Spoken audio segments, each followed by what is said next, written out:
रात बिल्कुल खामोश थी। अयान अपने पुराने घर के अंधेरे कमरे में अकेला बैठा था। बाहर तेज हवा चल रही थी और पुरानी खिड़की हल्की हल्की आवाज कर रही थी, टक टक टक। अयान ने टॉर्च ऑन की। दीवार पर उसकी ही परछाई हिल रही थी, लेकिन कुछ अजीब था। परछाई उसके मूवमेंट से जरा देर से हिल रही थी, जैसे कोई और उसे कंट्रोल कर रहा हो। उसका दिल जोर जोर से धड़कने लगा। ये सिर्फ मेरी इमेजिनेशन है, उसने खुद से कहा। अचानक टॉर्च की रोशनी कमजोर होने लगी। कमरा और ज्यादा अंधेरा हो गया।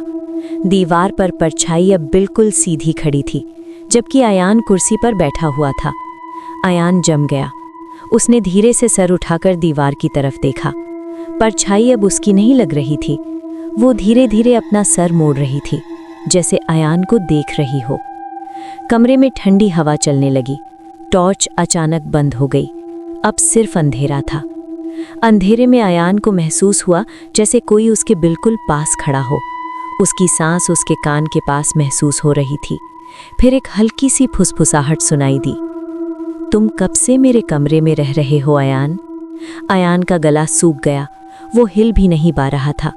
उसने हिम्मत करके टॉर्च दोबारा ऑन की।